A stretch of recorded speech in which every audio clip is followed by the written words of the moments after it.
Hey there everybody, Don Evans here from WatchReport.com, and today I have the Pantor Seahorse. Now, this is a little odd because usually I only do newer releases, and the Pantor Seahorse, which has had a couple of variations over the years, is actually quite an old watch. This actually came out back in 2013/2014. So you're looking at something that's almost, about 4 years old. I mean, this watch itself is not its new production, but the model itself is about 4 years old, which is strange in the sense for micro brands, because a lot of micro brands go and, they build out a watch, it's limited production, and then they just move on to the next one once that one's gone. This is a little bit different, as I said. So this is also, and if you look at a lot of micro brands and the sizes they do these days on their models, this is also back when, a lot of micro brands were making much bigger watches. Now, for a lot of guys, this watch is not going to be big. Where I'm at currently, this is on the larger size for me. This is 45 millimeters. It is 16 millimeters thick. It has a 5 millimeter thick bracelet. So I could show you here. The bracelet is very, very large. It's 5 millimeters thick in width, or in thickness, I should say. These are also, this bracelet is similar, if anybody remembers the Accutron VX200 series, similar, and they are all individual links. So all of these are individual pieces that you put back together. It's actually not as hard as you would think. At first I thought, oh man, this is going to be pretty difficult, but it actually wasn't. They kind of, go together nicely, and then you could put the screw back in when you're sizing it. So I took 4 links out for my 7.5 inch wrist, as you could see. The weight on this, I'll show you a picture of the weight here. The weight on this is 288 grams. Here's a picture right here.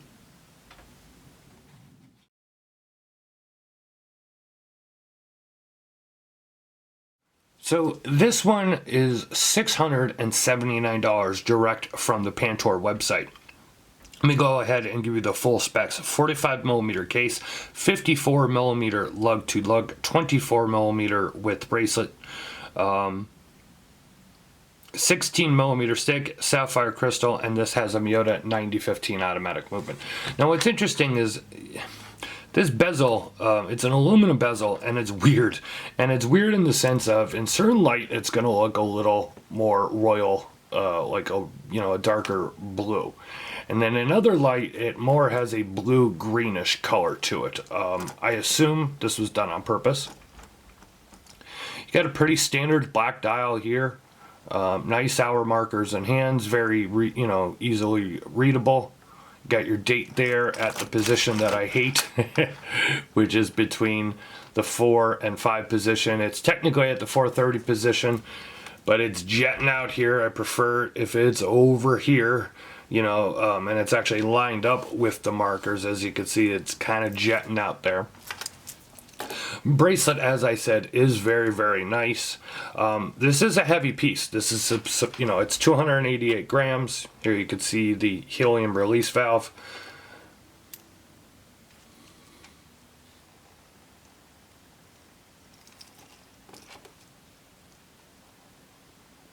Go ahead and give you a look. Here is the clasp. You got your little seahorse there. You got your ratcheting micro extension clasp.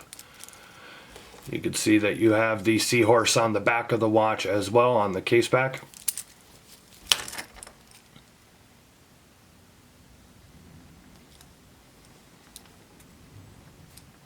There is the seahorse again on the screw down crown. Crown is very easy to get at. You got some crown guards here built into the side of the case.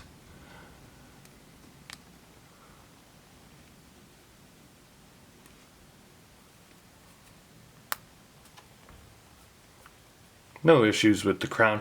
The bezel I noticed on this is a little tight.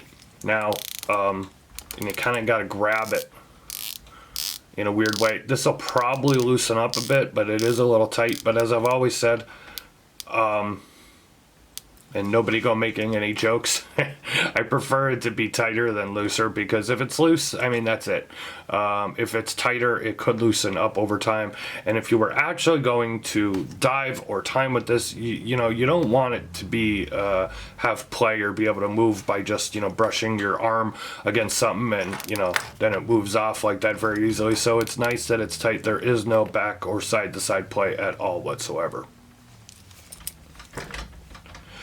This is available in a couple other variations. There's like a black and black, black dial, black bezel, a black dial stainless bezel, a black dial, an all blue with a blue bezel, and then this variation. There might be one other variation that I'm missing. It might have red in it. I think it's like black and red. Let me go ahead here and put this on my 7.5 inch wrist. Give you an idea of what it looks like. It might look fine to you depending on who you are. For me, it looks huge on me, but again, I'm not used to wearing watches these sizes these days, or this heavy. Okay, here's a look on my 7.5 inch wrist.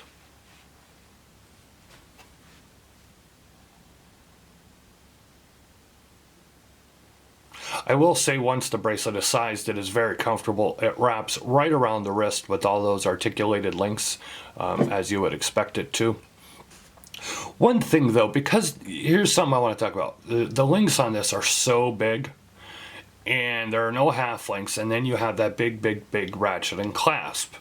And, you know, the way I had to size this, I had to take out 4 links so it could fit my wrist, but then I have to open the extension on the clasp a little bit, because otherwise it's too tight. And with such big links and having to remove them, like 4 of them like I did, it's a lot of clasp. Then it's you know, you have a couple of links. I think there's 1, 2, 3, 4, 5 on each side, but then it's just a lot of clasp instead of, you know, more bracelet. For instance, this is the Zelos Hammerhead titanium, and just by appearance, and especially when it's on the wrist, it's just like, you know, you have that more of that full bracelet look, and then the clasp. Whereas on this, it's just like the clasp is right there. It's like bracelet clasp. It's a lot of clasp in my opinion. But there is a look on my 7.5 inch wrist. If you want to purchase this, you can go to the Pantor website. I'll leave a link in the description below. Bottom lining it here, $679. Not out of the realm for a Miyota 9015. It's got a, you know, it's a more basic dive watch, but it's got a nice case. It's got a really nice bracelet. And if it's worth it to you, you know, you can go ahead and pick one up. If it's not worth it to you, I'm sure I'm going to hear about it in the comments below. And that's okay. We do real reviews here. And if you want to leave a comment saying that you don't like this watch or whatever, as always, just be respectful with your comments, and let's not go on tirades. But otherwise, feel free to do so.